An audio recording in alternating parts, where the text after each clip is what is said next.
primeros días, los 10 días siguientes al 26 de septiembre, vivimos claramente, se advirtió claramente cuál era.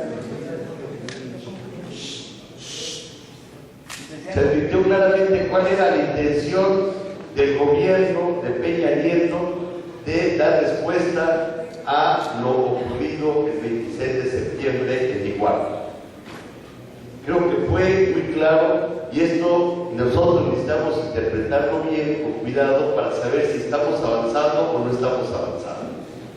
La respuesta inmediata fue que se trataba de un problema solo de Iguala y a lo más de Guerrero, que de ahí no pasaba, que era una responsabilidad exclusiva del PRD. Lo dijo Osorio Chong, si yo no mal recuerdo primero, lo dijo Peña Nieto, lo dijo Murillo Karam. Pero lo más importante no fue lo que dijeron, sino lo que hicieron. No intervinieron, se dejó que toda la responsabilidad fuera sobre el presidente municipal, su esposa, el PRD y solo ellos, hacerlo responsables. Hasta el 10º día, como lo recordó la ONU, empezó a intervenir la Procuraduría General de la República, hasta el 10º día.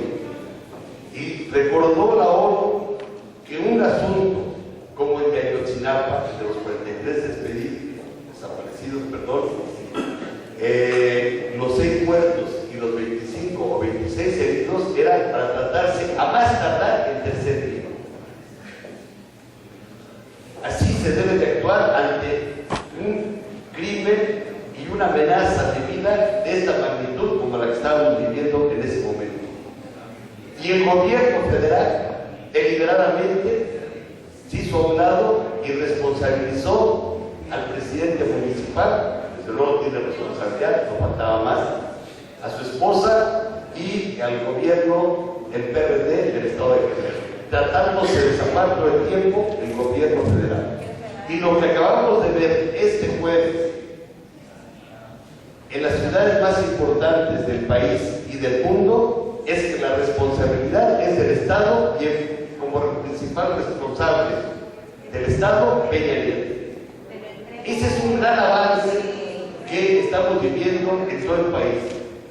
Yo me enteré por mi amigo Ernesto que aquí hubo una gran movilización, de él dijo un gran anuncio, y el periódico, el Universal, habla de 10,000 manifestantes aquí en Monterrey, pero también en toda la República, y simultáneamente en todo el mundo hubo el mismo repudio y el reconocimiento de que la responsabilidad es del Estado y como principal responsable del Estado de Peña Nieto.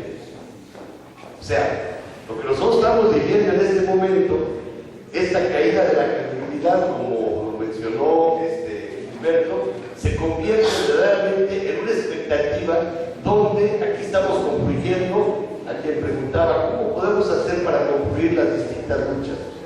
Ahora estamos concluyendo, ahora estamos coincidiendo, y estamos coincidiendo todavía en el plano ideológico de conocer nuestra realidad. Porque esto que decía Humberto, a mí me recordaba también algo muy común. Ustedes saben que yo soy abogado de trabajadores de sindicatos, y la forma tradicional que tienen los gobiernos mexicanos de destruir la lucha de los trabajadores es presentando conflictos entre trabajadores o haciendo creer que son entre trabajadores. Esa es la versión que ahora nos están manejando. Yo también vengo del 68 y del 71, y en el 68 la versión inmediata que se dio al día siguiente es que había sido un conflicto entre estudiantes del 68 en la plaza de Tlatelolco. Y la versión que se dio en el 71 es que había sido un problema entre los propios estudiantes, unos con varas y otros sin varas. Es decir, los halcones eran estudiantes que quisieron hacerse pasar como estudiantes. Bien, aquí hay algo que es muy importante. Muchas de estas versiones, compañeras y compañeros, sí se creyeron. Y mucha gente en nuestro país la cree. Y ese es un gran daño que se ocasiona a los ciudadanos cuando esas versiones que son mentiras pasan como verdades. es la razón por la que pueden seguir manipulando después de la cantidad de crímenes que se han cometido. Y volvieron de nuevo a tratar de hacer creer que esto que ocurría con los estudiantes de la Normal Rural de Ayotzinapa era un problema exclusivamente de Iguala.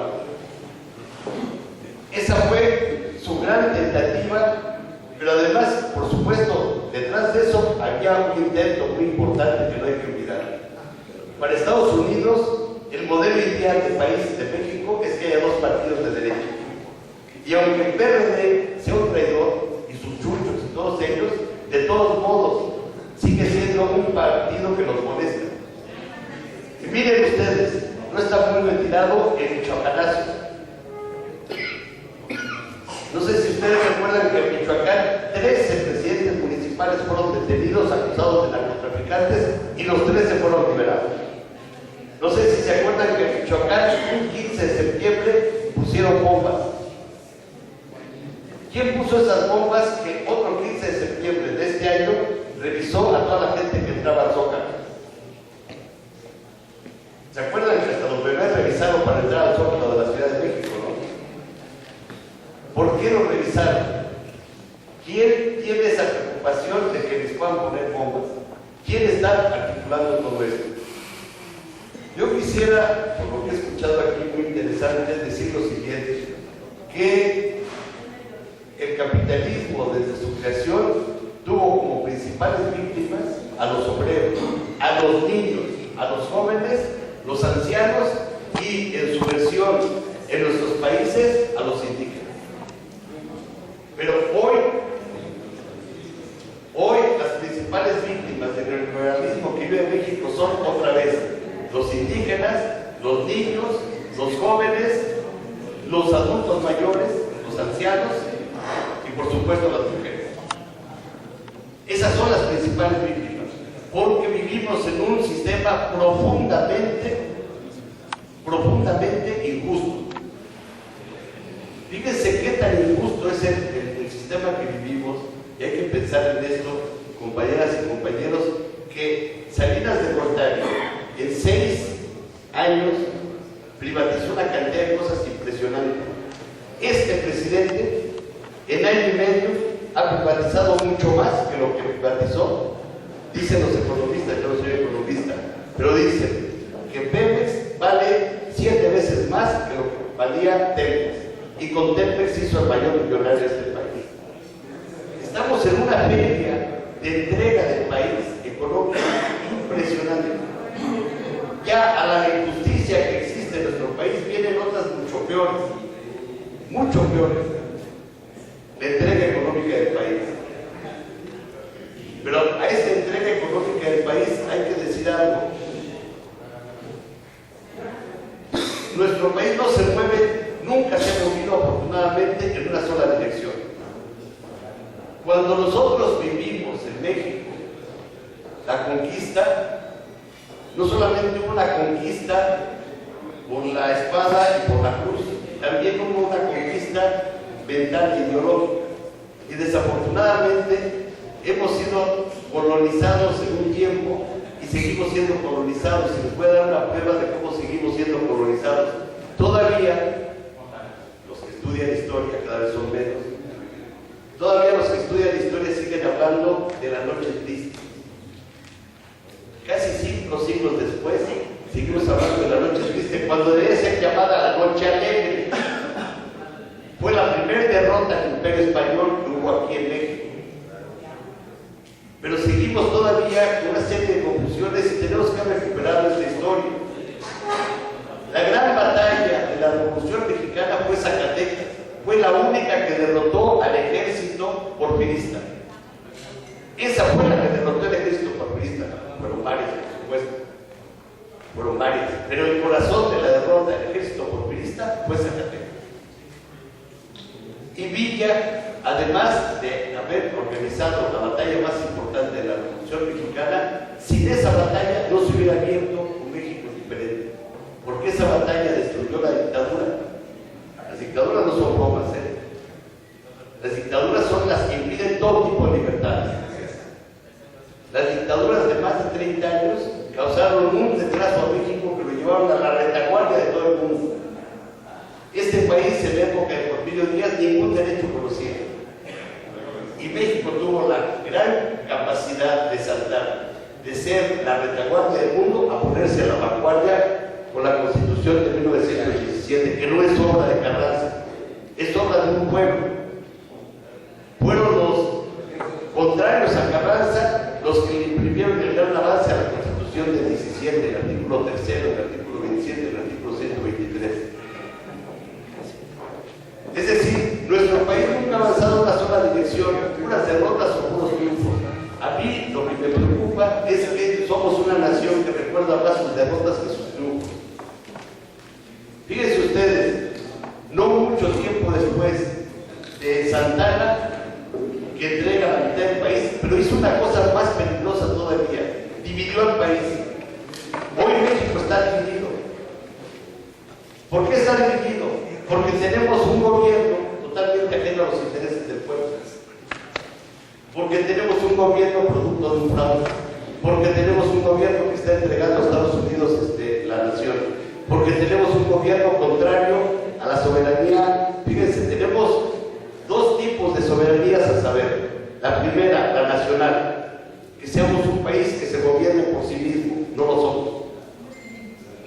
Aquí se ha hablado de la gran responsabilidad y ese es el gran avance que ha tenido hasta ahora la lucha por Ayotzinapa, la responsabilidad del Estado y del presidente. Ya no más se cree en la responsabilidad de Abarca y su mujer. Desde luego son asesinos, no estamos disculpando ni mucho menos. Pero la responsabilidad central es del gobierno, del Estado y del presidente. Pero hay alguien más que no se ha señalado en nuestro país todavía de la gran responsabilidad de Ayotzinapa y de la situación que vive el país. ¿Quién es el otro responsable? ¿Quién es el que ha provocado en nuestro país los narcogobiernos? ¿Quién es el que ha introducido masivamente la drogadicción y el negocio de la drogadicción en México? ¿Por qué? Porque estas no son invenciones, estas son realidades.